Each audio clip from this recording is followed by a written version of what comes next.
The story begins with a window. In 1980, the St. Vincent de Paul Parish noticed a need for food in the community. The parishioners opened a walk-up window on the front porch of the church in Lincoln Park.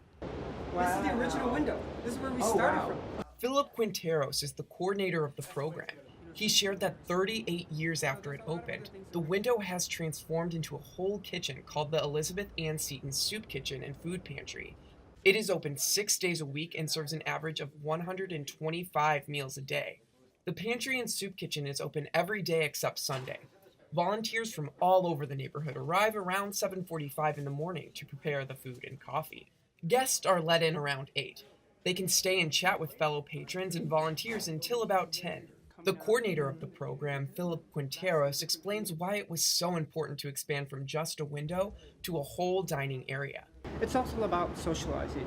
So, you want to make sure that you can at least provide them an opportunity to socialize with people, right? And to have a moment to kind of forget about whatever challenges that they're facing and just sit there and just relax, have a warm meal, and not have to worry about all those day-to-day, issues and bumps in the road that they're facing. Addressing hunger and physical needs isn't the only thing the pantry provides. Quintero says how many people experiencing homelessness need legal assistance and help navigating the bureaucracy. So if they want to get benefits, the first thing they ask you is, can I see your ID? So if you don't have ID, so we came to understand that one of the biggest needs that needs to be met is we need to have someone that can go in, like an attorney, that can work on their behalf and secure these documents for them, because they can't just walk into City Hall and say, I want my birth certificate. It's not so easy. The food pantry provides groceries for anyone in need of assistance. Every month, nearly 80 people in 50 households are served. Volunteers include parishioners, DePaul students, faculty and staff, and others from around the neighborhood.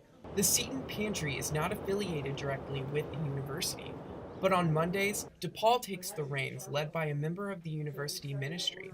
Father Dan Borlick is the priest chaplain at the university. Borlick was born in Baltimore. Shortly after, his family moved to Texas. While there, he joined the seminary and his world changed. People say, where you're from? Since I entered the seminary, I belong to the Vincentians. The Vincentians are a Catholic order that helps serve the urban poor. He studied at DePaul and eventually received a doctorate in theological methods. At DePaul, he has taken over many parts of Catholic campus ministry. One job is leading DePaul Mondays at the Seton Soup Kitchen. You can find him there every Monday morning, bright and early at 7:30 with a smile and a cup of coffee. A lot of students come in, despite the hour. He leads a group of DePaul volunteers, including Hannah Tesfaye, a DePaul freshman. She's a part of the DePaul Leadership Scholars Program. I think doing service here helps you deal with different types of people and understand their viewpoints. Tesfaye had been interested in doing service similar to this for a while. She believes that service is crucial to her education. It's important for DePaul students to give back because we're so busy with our education and our own lives. It's sometimes good to step back and worry about others and help others and give back, because you get to see more of the world in that way. Father Dan does not just lead the volunteers here. He also leads students in reflection after the service. Tesfaye agrees that reflection is an important part of service.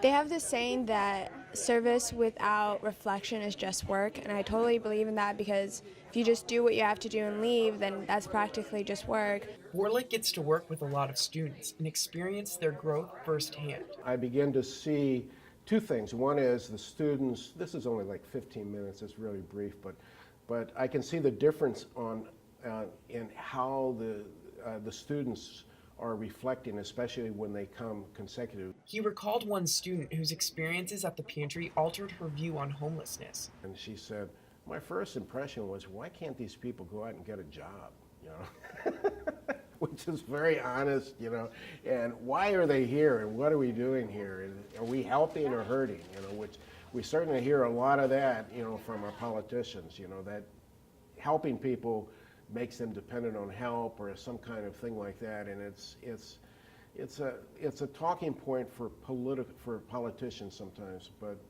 it was her starting point. After about 3 reflections, she began leading them.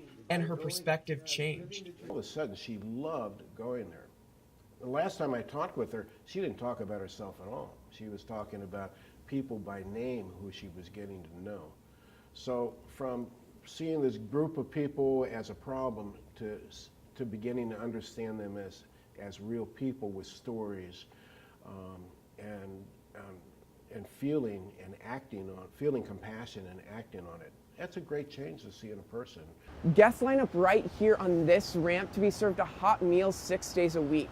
The Seton Food Pantry is a part of the Greater Chicago Food Depository, which serves over 812,000 individuals experiencing hunger in the city. Patrons of the Seton Food Pantry and Soup Kitchen reflect a much bigger problem in the Chicagoland area. According to Feeding America's Map the Meal Gap study, 1 in 7 people in Cook County will experience food insecurity this year. DePaul professor Howard Rosing directs the Steen Center for Community-Based Service Learning. He says we need to treat people experiencing homelessness as equals. So it's very possible that the people we see in the soup kitchens and the food pantries that we're supporting are one day going to be leaders in Chicago. Rosing works to connect students with outside groups to have hands-on experience with social issues around Chicago. Rosing strives to teach students how to really affect change. These are highly political issues that need to be addressed in terms of policies and planning. Critics of food pantries and soup kitchens often say that we shouldn't just hand out food because it makes people dependent on others and government help. Rosing disagrees. That public school lunches, soup kitchens, all of these things are helping folks get a step up into success in life. They're not sort of handouts just for people who are dependent. The pantry does not get government funding and depends solely on private donations and help of volunteers that provide more than just food. A meal can actually help somebody get a job. A meal can help somebody get into school. Rosing says that the need for food is immediate, so it is crucial that people are helping out at food pantries. Food pantries, soup kitchens are essential because people have the immediate need to address hunger, to address the need to eat. And we can't wait around for systems to catch up. Father Dan Borlick believes this work is also crucial for individual growth. So this is the face-to-face experience with people who are living out on the street, and people who oftentimes have suffered a great deal or live with a lot of tragedy, and so it's a day-to-day struggle for them. The program continues to expand as more donations come in. Almost all of their food is donated. A big contributor is DePaul's caterer Chartwell's and the retail giant Costco. If you would like to get involved with the St. Vincent de Paul Parish or work in the soup kitchen, you can go to stvdep.org/outreach and add yourself to the schedule. It all started with a small window on the front porch of the church. It has grown into something that will help people for generations to come. For Good Day DePaul Indepth, I'm Connor Hirsch.